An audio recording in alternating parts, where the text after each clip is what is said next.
ल हेलो सबैजनालाई म यो सोको होस्ट एन्ड आज म हजुरलाई सबैजनालाई अब बिगिनरलाई स्पेसल नर्मली होइन कसरी पढ्नु किताब अब म पनि बिगिनर फेजबाट भर्खरै भनौँ न अब मैले त्यति धेरै भाषा सिकेँ म 7 क्लासमा किनेको थिएँ अनि त्यो दिनदेखि युज गरिरहेको छु अहिलेसम्म मसँग इलेक्ट्रिक पनि छ अब मेनली जानुपर्ने कुरा भनेको हो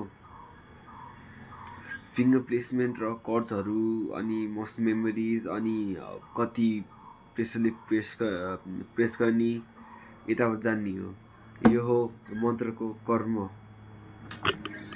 राम्रो साउन्ड राम्रो छ यसमा छ कुन थियो एउटा सस्तो स्ट्रिङ छ 250 अनि कुन मलाई यादै भएन मैले त्यो मन्त्रबाटै किनेको थिएँ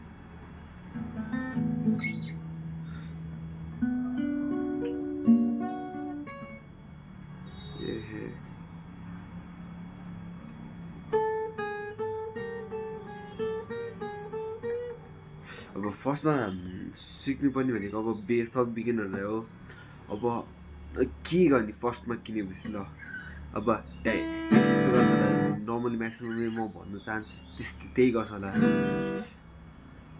अब यो युट्युबको मेन कारण अब सिकाउनु ल आफ्नो हात फ्रेटबोर्ड यो फ्रेटबोर्ड हो पहिला सिकाउनु भन्दा पहिला बेसिक्सतिर जाउँ न यो हो नट यो हो ट्युनर्स अब ट्युनर बनाएर छ के अरे अब त्यही ट्युनिङ एडहरू सिकाउँथ्यो र यो ग्याप जुन छ नि यो मेल बारदेखि यो मेल बारसम्म जुन ग्याप छ त्यसलाई फ्रेट भन्छ अनि यो पोइन्टहरूले इन्डिकेट गर्छ र यसले सजिलो पार्छ कुन फ्रेट कहाँ छ भनेर अब यहीँ देखाएको छ अब मलाई फ्रेट चिन्न पनि सजिलो हो जस्तो अब कस्तो हुनु अब म यता हेर्दैछु यस्तो यो म जुन एङ्गलबाट हेर्दैछु होइन त्योबाट हेर्दा फेरि मैले यता फ्रेट बोर्डको यता देखिँदा कुन फ्रेट हो हल्का गाह्रो हुन्छ बिगिनरहरूलाई कुन फ्रेटमा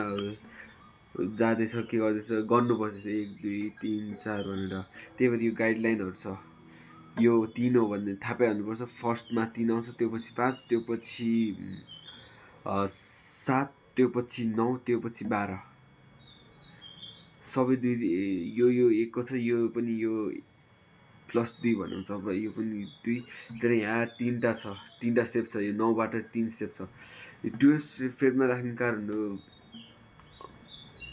5th फ्रेट 7th फ्रेट र 12th फ्रेटमा यो नटदेखि यता ब्रिजसम्म जति स्पेस हुन्छ होइन यो ठ्याक्क ब्रिजदेखि जतिसम्म स्पेस हुन्छ त्यो ठ्याक्क कति यो 12 फ्रेट होइन यो 12 फ्रेट 12मै हुन्छ 12.5 जस्तो लागेको छ मलाई मेजरमेन्ट 12.5 जस्तो लाग्छ मलाई याद छैन 12.5 होला यहाँदेखि आएर यहाँबाट प्रेस नगरिकन यत्तिकै यो 12 र 11को बिचमा राख्यो भने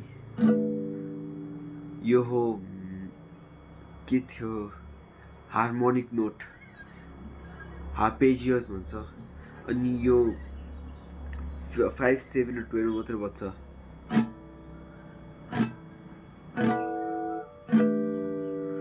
धेरै कुनै बज्दैन अब ट्युनिङमा गयो भने नर्मली ट्युन हुन्छ E A B G B E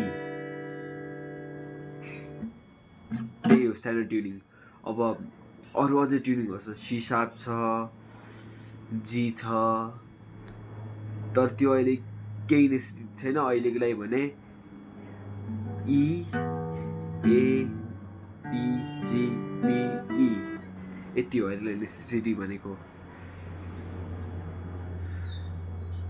ल अब कर्ड सिक्दम ल सबैभन्दा सजिलो कर्ड भनेको अहिलेको लागि नभनौँ जस्ट सिक्नको लागि हो जी अब ट्रेडिसनली जीलाई यसरी बजाइन्छ आफ्नो के अरे यो इन्डेक्स फिङ्गर यता मिडल फिङ्गर माथि टप जी स्ट्रिङमा अनि यो यता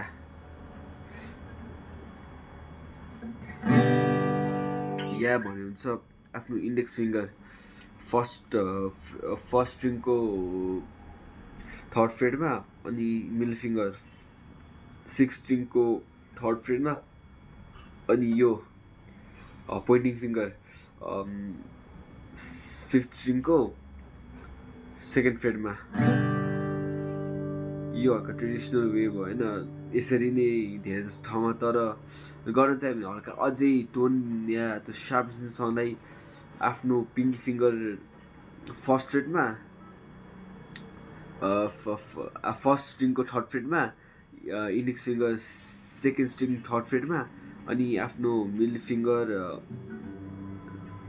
सिक्स्थ स्ट्रिङको थर्ड फ्रेडमा, अनि यो अब त्यही यहीँ त्यो सेकेन्ड फ्रेडको फिफ्थ स्ट्रिङमा।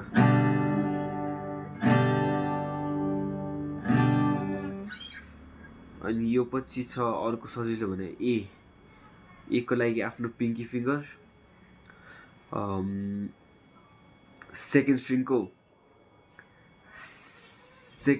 सेकेन्ड फ्रेडमा, थर्ड स्ट्रिङको थर्ड फ्रेडमा, फोर्थ स्ट्रिङको फोर्थ फ्रेडमा। अनि यस्तो सुनिन्छ। सरी,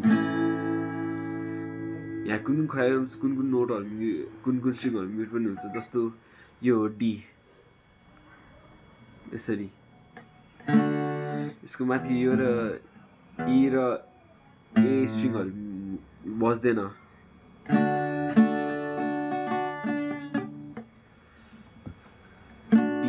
डी बजाउनलाई के गर्नु होइन, आफ्नो पोइन्टिङ फिङ्गर सेकेन्ड के अरे थर्ड स्ट्रिङ सेकेन्ड फ्रेड, आफ्नो middle finger first string second fret, आफ्नो इन्डेक्स फिङ्गर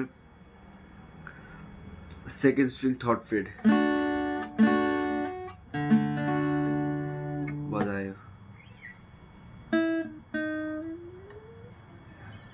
अनि अरू सजिलो नोट भनेको यो एसएस2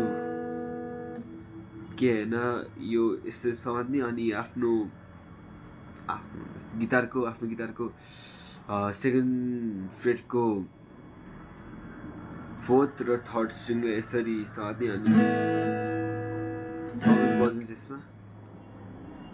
यो ए माइनर फिङ्गर पोजिसन छ, पोइन्टिङ फिङ्गर यता, मिडल फिङ्गर माथि फर्स्ट सेकेन्ड स्ट्रिङको फोर्थ, अनि यो इन्डेक्स फिङ्गर थर्ड स्ट्रिङको सेकेन्ड फ्रेडमा। अब यसलाई एक स्टेप माथि भन्दा यसरी एक स्टेप माथि भन्यो भने यसरी एक स्टेप माथि यस्तो गऱ्यो भने यो हो E minor, E major, E minor sorry.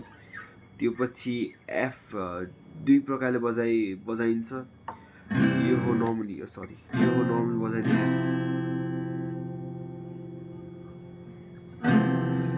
यसरी एफलाई नर्मली बजाइन्छ, या अर्को फ्रेड वाइज छ। त फ्रेड सिक्न हल्का बिगिनरलाई गाह्रै हुन्छ, so try to avoid this.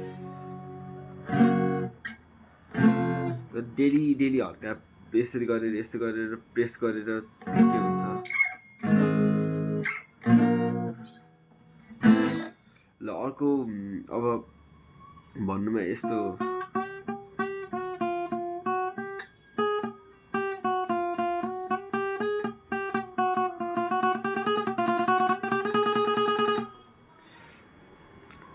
First यो यस्तो यसले गर्दा फेरि एउटा अब जस्तो कर्डहरू चेन्ज गर्न सजिलो हुन्छ, जस्तो म जी तर जहिले पनि हुँदैन, किनकि हल्का म सी बडी बजाउँछ, म बडी कोर्स भने जी C9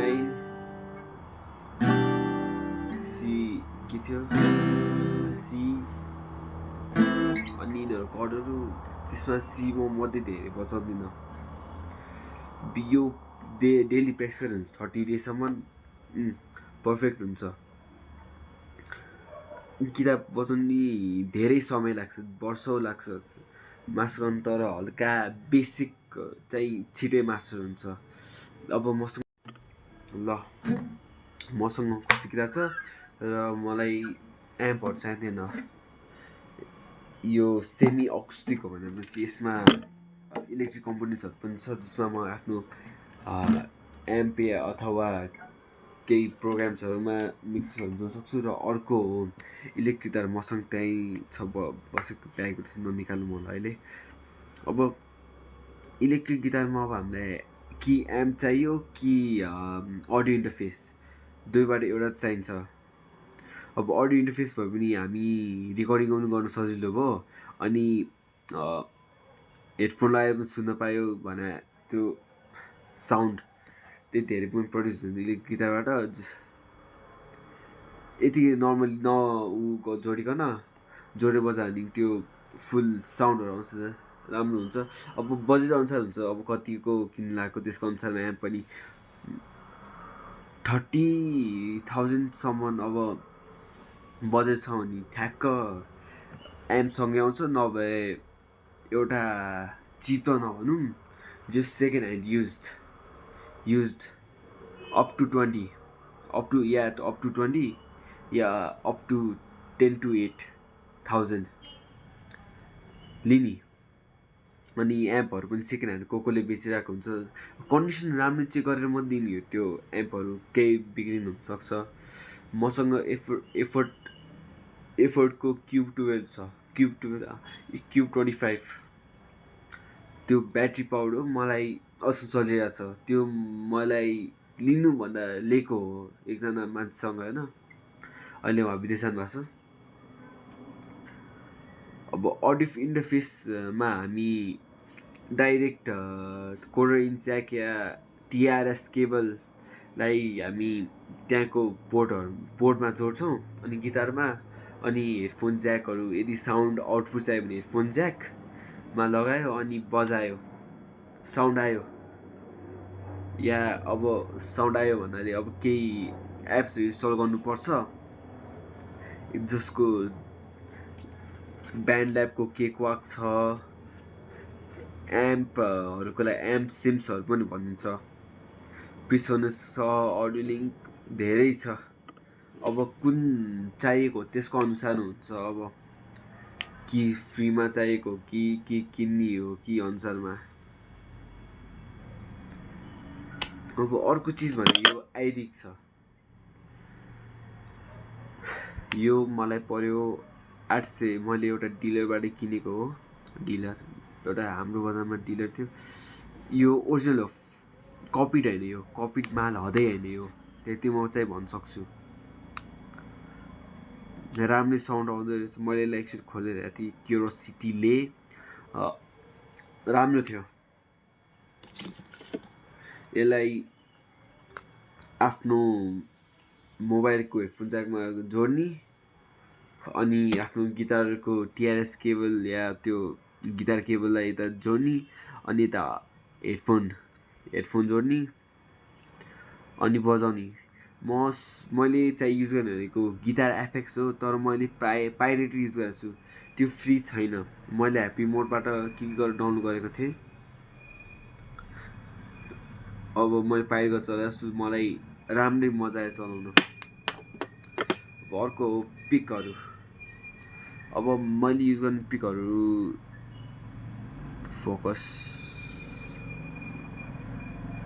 मैले युज गर्ने पिकहरू छ ठ्याक्क 0.58 मिलिमिटर थिक होइन, त्यति भए पुग्छ।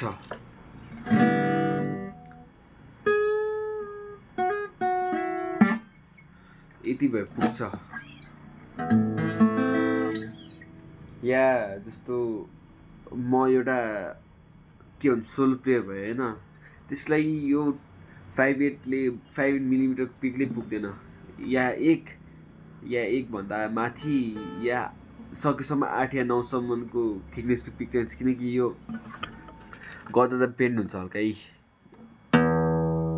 कस्तो यो हल्का बेन्ड हुन्छ जब यस्तो गर्दा।